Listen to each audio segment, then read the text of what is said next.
Xiaomi এবার mid বাজেটেই launch করে দিল তাদের flagship killer phone Redmi Turbo 3। এই ফোনটি গ্লোবালি Poco F6 নামে লঞ্চ হবে। আজকের এই ভিডিওতে এই ফোনটি নিয়ে ফুল ডিটেল জানাবো, কারণ এই ফোনটিতে মিড বাজেটেই দেওয়া হয়েছে ফ্ল্যাগশিপ গ্রেডের চিপসেট, ফ্ল্যাগশিপ ডিসপ্লে, দুর্দান্ত ক্যামেরা, সুপার ফাস্ট চার্জার, সাথে আরও অনেক দুর্দান্ত সব ফিচার দিয়ে ফোনটি লঞ্চ করেছে। আজকের এই ভিডিওতে জানাবো এই ফোনটি কবে দেশের মার্কেটে লঞ্চ হবে এবং কত দামে লঞ্চ হবে। চলুন তাহলে আর কথা না বাড়িয়ে সরাসরি চলে যাই মূল ভিডিওতে। তবে মূল ভিডিওতে যাবার আগে আপনাকে বলবো ভিডিওতে একটি লাইক দিয়ে চ্যানেলটি সাবস্ক্রাইব করে আমাদের সাথে থাকুন। প্রথমে এই ফোনটির আনবক্সিং দিয়ে ভিডিওটি শুরু করা যাক। এই ফোনটির বক্সটি দেখতে পাচ্ছেন, বক্সটির উপরে লেখা দেখতে পাচ্ছেন Turbo 3। আর বক্সটি খুললেই প্রথমে পাবেন ছোট্ট একটি বক্স, সেই বক্সটি খুললেই পাবেন SIM ejector pin, user guide আর একটি ব্যাক কভার। তারপরে পাবেন কাঙ্ক্ষিত ফোনটি, পাবেন চার্জার আর ইউএসবি টাইপ সি কেবল। এই হলো ফোনের বক্স কন্টেন্ট। এবারে কথা বলবো এই ফোনটির লুক ও ডিজাইন নিয়ে। ফোনটির ব্যাক প্যানেলটি ফ্ল্যাট, ব্যাক প্যানেলে দেওয়া হয়েছে গ্লাস, যার ফলে ফোনটিকে দেখতে বেশ ভালো লাগছে। এর ব্যাক প্যানেলে থাকছে ডুয়াল ক্যামেরা সেটআপ। এর বডি ফ্রেমটি হলো বক্সি শেপের, ফ্রেমটি প্লাস্টিকের। আর ফোনটির নিচের দিকে পাবেন speaker, USB type C port, microphone আর সিম কার্ড স্লট। ফোনটির ডান সাইডে পাচ্ছেন পাওয়ার বাটন এবং ভলিউম লকার। উপরের দিকে পাবেন স্পিকার, আয়ার ব্লাস্টার আর সেকেন্ডারি নয়েজ ক্যান্সেলেশন মাইক। বাম সাইডটি সম্পূর্ণ ফাঁকা আর ফ্রন্টে পাবেন একটি মিডল কনসোল সেলফি ক্যামেরা। এবং ফোনটির থিকনেস হলো 7.8 মিলিমিটার, ওয়েট হলো 179 গ্রাম, যার ফলে ফোনটি বেশ হালকা এবং পাতলা। আর এখানে দেওয়া হয়েছে IP64 এর রেটিং, যার ফলে ফোনটি ডাস্ট এবং ওয়াটার রেজিস্ট্যান্ট হতে যাচ্ছে। ওভারঅল ফোনটি লুক ও ডিজাইন এই বাজেটে ওয়ান অফ দ্য বেস্ট। এবারে কথা বলবো এই ফোনটির ডিসপ্লে কোয়ালিটি নিয়ে। এই ফোনটির ডিসপ্লেটির সাইজ হলো 6.67 ইঞ্চি মাপের একটি 1.5K অ্যামোলেড ডিসপ্লে, সাথে থাকছে 120 হার্টজের রিফ্রেশ রেট। এবং এই ডিসপ্লেটির পিপিআই ডেনসিটি হলো 446 এবং ডিসপ্লেটির পিক ব্রাইটনেস হলো 2400 নিটস, যার ফলে ডিরেক্ট সানলাইটে এই ডিসপ্লেতে আপনি কোনো প্রকার ব্রাইটনেসের ঘাটতি পাবেন না। এবং এখানে দেওয়া হয়েছে কোনিং গরিলা গ্লাস ভিক্টাসের প্রোটেকশন। ওভারঅল ফোনটির ডিসপ্লে সেকশন কিন্তু এক কথায় দুর্দান্ত। আর এখানে 120 হার্টজের রিফ্রেশ রেট থাকার ফলে যারা গেমার আছেন তারা গেমিংয়ের সময় বাটার স্মুথ পারফরমেন্স পাবেন। এবং যারা মোবাইলে প্রচুর ভিডিও দেখতে ভালোবাসেন তারা অ্যামোলেড ডিসপ্লে হওয়ার কারণে দুর্দান্ত ভিডিও উপভোগ করতে পারবেন। এবারে কথা বলবো ফোনটির ক্যামেরা কোয়ালিটি নিয়ে।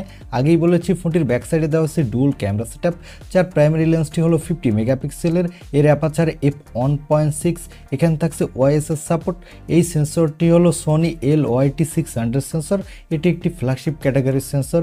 এই সেন্সরটি দিয়ে কিন্তু আপনি ভালো কোয়ালিটির ফটোগ্রাফি তুলতে পারবেন। সাথে পাবেন 8 মেগাপিক্সেলের একটি আল্ট্রা ওয়াইড লেন্স। এই সেন্সরটি হলো সোনি IMX355 সেন্সর। এই ফোনটির ব্যাক ক্যামেরা দিয়ে আপনি 4K-তে 30 এবং 60 FPS ভিডিও রেকর্ড করতে পারবেন। আর এই বাজেট বিবেচনায় আপনি এক কথায় দুর্দান্ত কোয়ালিটির ফটোগ্রাফি তুলতে পারবেন। এখানে পাবেন 20 মেগাপিক্সেলের সেলফি ক্যামেরা। এই ক্যামেরাটা দিয়ে আপনি ফুল এইচডি ভিডিও রেকর্ড করতে পারবেন।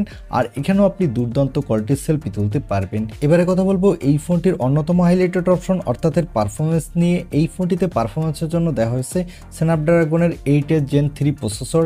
এই প্রসেসরটি স্ন্যাপড্রাগনের একটি লেটেস্ট প্রসেসর। এই প্রসেসরটি 4 ন্যানোমিটার আর্কিটেক্টে বিল্ড এবং প্রসেসরটির up to clock speed 3.0 gigahertz. এখানে আপনি দুর্দান্ত মাল্টিটাস্কিং করতে পারবেন, সাথে ফ্ল্যাগশিপ কোয়ালিটির গেমিং করতে পারবেন। পাবজি, ফ্রি ফায়ারের মতো গেমগুলো আপনি স্মুথলি খেলতে পারবেন কোনো প্রকার ল্যাগ ইস্যু ছাড়া। এখানে জেনশন ইম্প্যাক্টের মতো গেম খেলতে পারবেন। আর এই ফোনটিতে আউট অফ দ্য বক্স থাকছে অ্যান্ড্রয়েড 14। এর ব্যাকহ্যান্ডে থাকছে HyperOS। এখানে সিকিউরিটির জন্য পাচ্ছেন আন্ডার ডিসপ্লে অপটিক্যাল সেন্সর। এই সেন্সরটি কিন্তু খুবই ফাস্ট। এবং ব্যাটারির জন্য থাকছে 5000 mAh একটি ব্যাটারি, সাথে থাকছে 90 ওয়াটের একটি ফাস্ট চার্জার। এই ফোনটি মার্কেটে আপনি 3টি কালার ভেরিয়েন্টে পাবেন, তবে এই ফোনটির একটি স্পেশাল এডিশন আছে, হ্যারি পটার এডিশন। আর এই ফোনটিতে দেওয়া হয়েছে LPDDR5X র্যাম, সাথে থাকছে UFS 4.0 স্টোরেজ, যার ফলে ফোনটি র্যাম এবং রোম স্পিড কিন্তু খুবই ফাস্ট হতে যাচ্ছে। এছাড়া ফোনটিতে দেওয়া হয়েছে Wi-Fi 6 এর সাপোর্ট, ব্লুটুথ 5.4 এর সাপোর্ট এবং NFC সাপোর্ট। আর এই ফোনটি মার্কেটে আপনি 4টি র্যাম ভেরিয়েন্টে পাবেন। এবারে আসি এই ফোনটির প্রাইজে। এই ফোনটি অলরেডি গত 3 দিন আগে চায়নার মার্কেটে লঞ্চ হয়ে গেছে। আর আগেই বলেছি এই ফোনটি গ্লোবালভাবে Poco F6 নামে রিব্র্যান্ডেড হয়ে লঞ্চ হবে। এই ফোনটির বেস ভেরিয়েন্ট অর্থাৎ এর 12256GB ভেরিয়েন্টের চাইনিজ মার্কেটের দাম রাখা হয়েছে 1999 ইউয়ান এবং এর 12512GB ভেরিয়েন্টের দাম রাখা হয়েছে 2299 ইউয়ান। আর 16512GB ভেরিয়েন্টের দাম রাখা হয়েছে 2499 ইউয়ান। এবং এর টপ ভেরিয়েন্ট অর্থাৎ 16GB বাই 1TB এই ভেরিয়েন্টের দাম রাখা হয়েছে 2799 ইউয়ান।